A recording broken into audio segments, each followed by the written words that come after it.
আজ আমরা দেখতে আপনি কি চলেছি জানেন আপনার কিভাবে পায়ের নিচে পড়ে কাঁচা থাকা বালু সাধারণ থেকে বালু দিয়ে কাঁচ তৈরি করা হয়। অত্যন্ত মূল্যবান সব কাজ। হ্যাঁ, আজ আমরা সো পা রাখবো বেশি কথা না পৃথিবীর বলে সবচেয়ে বড় কাঁচ চলুন বা ভিডিওটা গ্লাস স্টার্ট তৈরির করি ফ্যাক্টরিতে। এবং সেখানে আপনারা দেখব কন্টিনিউ করতে কিভাবে থাকেন। বালু দিয়েই তৈরি করা হয় জানালা, মোবাইল কিংবা গাড়িতে ব্যবহার করার মতো কাজ। কাঁচ তৈরির মূল উপাদান হলো সিলিকা বালু। তবে মনে রাখবেন, সমুদ্র সৈকতে আমরা যে বালু দেখি তা দিয়ে কিন্তু উন্নত মানের কাজ হয় না। এর জন্য প্রয়োজন ৯৯% বিশুদ্ধ সিলিকা সমৃদ্ধ বালু। এই বিশেষ বালু সংগ্রহের জন্য বড় বড় খনিতে ডিনামাইট দিয়ে বিস্ফোরণ ঘটিয়ে পাথর ভাঙা হয়। এরপর সেই পাথরগুলোকে বড় বড় ইন্ডাস্ট্রিয়াল মিলে গুঁড়ো করে একেবারে মিহি বালুতে পরিণত করা হয়।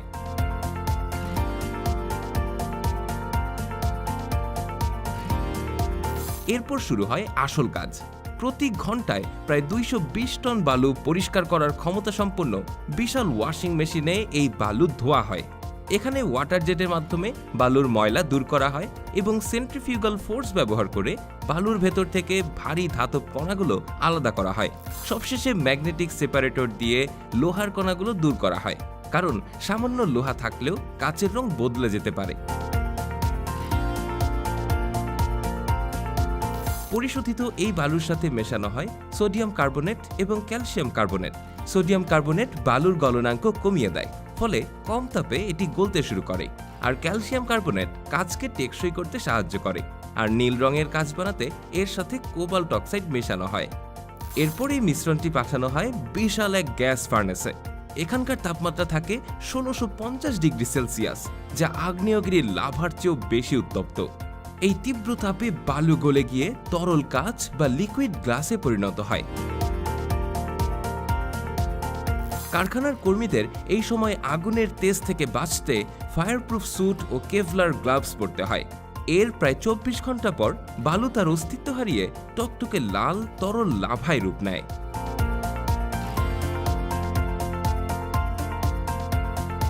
তরল কাঁচ তো তৈরি করা হলো, এখন একে নির্দিষ্ট আকার দেওয়ার পালা। ইঞ্জিনিয়াররা প্রথমে ক্যাড সফটওয়্যারের মাধ্যমে নিখুঁত ডিজাইনের মোল্ড বা ছাঁচ তৈরি করেন। এরপর শুরু হয় ডাবল ব্লো প্রোডাকশন লাইনের কাজ। লিকুইড গ্লাস থেকে ছোট ছোট ফোঁটা কেটে ছাঁচের ভেতর ফেলা হয়। এরপর উপর থেকে কম্প্রেসড এয়ার বা উচ্চ চাপের বাতাস দেওয়া হয়, আর এটাই কয়েক সেকেন্ডের মধ্যেই একটি পরিপূর্ণ বোতল বা জারের আকারে তৈরি হয়ে যায়। পুরো প্রসেসটি এত দ্রুত এবং নিখুঁতভাবে হয় যে প্রতি সেকেন্ডের ১০০০ ভাগের ১ ভাগ সময়ও এখানে গুরুত্বপূর্ণ। এই অটোমেটেড মেশিনের সাহায্যেই একটি ফ্যাক্টরি দিনে লাখ লাখ বোতল তৈরি করতে পারে। তৈরি হওয়া নতুন বোতলগুলো তখনও আগুনের মতো লাল হয়ে থাকে।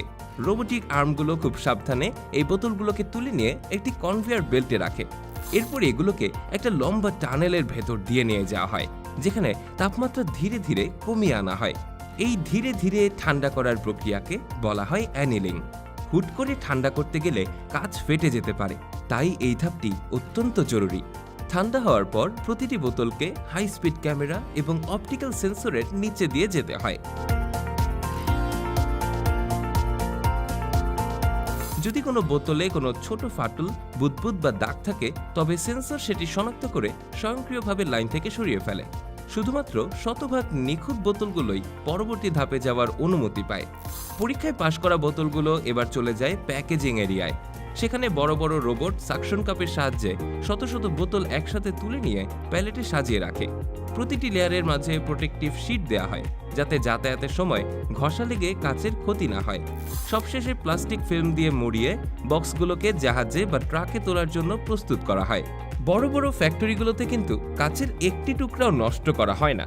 পুরনো বা ভাঙা কাচের টুকরোকে সংগ্রহ করে আবারও নতুন বালির সাথে মেশানো হয়। রিসাইকেল করা কাঁচ ব্যবহারে বিদ্যুৎ খরচও অনেক কমে যায় এবং পরিবেশও বাঁচে।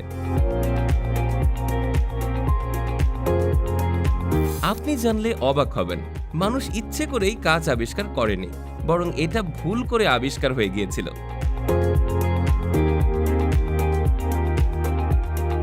ধারণা করা হয় আজ থেকে প্রায় ২৩০০ বছর আগে, অর্থাৎ যীশু খ্রিস্টের জন্মের ৩০০ বছর আগে প্রাচীন মিশরীয়রা আগুনের পাশে সোডিয়াম কার্বনেট মিশ্রিত বালু উত্তপ্ত করতে গিয়ে দেখে সেখানে এক অদ্ভুত স্বচ্ছ কঠিন পদার্থ তৈরি হয়েছে, আর সেটাই ছিল মানুষের হাতে তৈরি হওয়া প্রথম কাজ। আর তাছাড়া যখন আগ্নেয়গিরির লাভা প্রচণ্ড চাপে পাথর গলিয়ে ফেলত কিংবা মরুভূমির বালুর উপর প্রচণ্ড বেগে বজ্রপাত হতো, তখন অতিরিক্ত চাপে প্রাকৃতিকভাবেই এক ধরনের কাঁচ তৈরি হতো। একে বলা হতো অবসিডিয়ান। আর প্রাচীন মানুষ এগুলো দিয়ে নিজেদের জন্য ধারালো অস্ত্র কিংবা গয়না তৈরি করত। আর সেই থেকেই কাঁচ আমাদের জীবনের এক অবিচ্ছেদ্য অংশ হয়ে দাঁড়িয়েছে। পরের বার যখন আপনি কোনো গ্লাসে পানি খাবেন বা স্মার্টফোনের স্ক্রিনে টাচ করবেন, তখন একবার হলেও মনে করবেন কিভাবে আগুনের উত্তাপ সহ্য করে সাধারণ বালি আপনার হাতে এসে পৌঁছেছে। কারণ বাইরে থেকে কাজ যতটাই সাধারণ মনে হোক না কেন, এর পেছনে রয়েছে বিশাল কারখানা, ভয়ঙ্কর তাপ, আধুনিক মেশিন আর মানুষের অভিজ্ঞ হাতের কাজ। শেষ করছি আজকের ভিডিও। তবে আজ পর্যন্ত টেক ইনসাইডের কোন পর্বটি আপনাদের কাছে সবচেয়ে বেশি ভালো লেগেছে কমেন্টে আপনার মতামত জানান।